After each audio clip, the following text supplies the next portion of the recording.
आजचा ब्लॉगनं छान नाश्त्यापासून स्टार्ट केला आहे. नाश्ता होता पोहा, जो की लोखंडी कढईमध्ये बनवला. शरीरासाठी तर छान आहेच.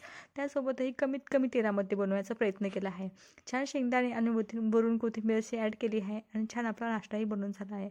सोबत त्यांना जायचं होतं ड्युटीवर, त्यामुळे ज्यांनी जे आहे ना सकाळी जे आहे ना ते काम करायला घेतलं ते काय तर पुढे सांगतेस. जे काय आमच्या इन्व्हर्टरमध्ये 2 महिन्यापासून काहीतरी प्रॉब्लेम राहत होता, तो आमच्या लक्षात आलाच नाही. पण ज्या शॉपवरून घेतला त्यांनाही तो अजिबात कळलाच नाही. त्यामुळे म्हटलं एकदाचं जे काय त्याचं मोक्ष लावायलाच हवा. मग फायनली जाऊन आम्ही न्यूज घेऊन टाकला आणि जवळ ते देऊन काही जवळचे पैसे टाकून आम्ही काहीतरी नवीन घेतला आणि जवळ हा 6,000पर्यंत गेला. आमची फक्त बॅटरी गेली होती. तर ते केली. नंतर मग आम्ही नाश्ता करून घेतला, जो की पोटभर असा नाश्ता झाला. आणि मग घरची सगळी कामं आवरल्यानंतर दुपारच्या वेळेस जो आहे यांना खायचं होतं गाजरचा हलवा. तर चला म्हटलं तोच बनवायला घेणार होते. सोबत यांनीच ते सोडून दिलं, कारण की मला जे आहे ना यूट्यूबवर जे येतं ना झटपटवालं काम, म्हटलं तोच करूया, डायरेक्टच आपण कुकरमध्ये वाढू आणि लगेच बनवू असं माझं ठरलं होतं. पण यांना तो गाजरच्या हलव्यापेक्षा जो आहे ना शिरा जरा जास्त वाटत होता. त्यामुळे तसं नको करू, जो नेहमीप्रमाणे बनवते तसाच बनव. फायनली मग पॅन ठेवला, घरीच होममेड बनवलेलं तूप टाकलं, त्याच्यामध्ये जो किसलेला गाजर होता तो ॲड केला.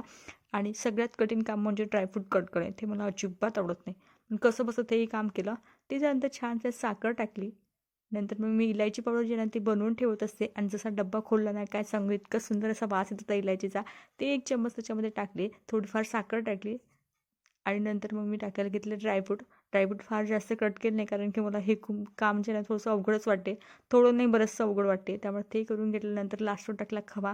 खव्याशिवाय मला असं वाटते हलव्यामध्ये अजिबात टेस्ट येत नाही. त्यामुळे मी खवा टाकून घेतला, छान एकत्र केलं. कारण की यांना जरा जास्तच घाई होती, कारण की हे घरी असताना मी हलवा पहिल्यांदा बनवले. आम्ही दोघींसाठी बरेचदा बनवले, त्याच्यामुळे त्यांना जरा जास्तच घाई होती. फायनली छान असा रेडी झाला आणि सर्वात आधी त्यांना असं सर्व्ह केलं. काही त्यांचे रिॲक्शन असे होते, छान छान हलवा करून ब्लॉग इथं सेंड केला. जरा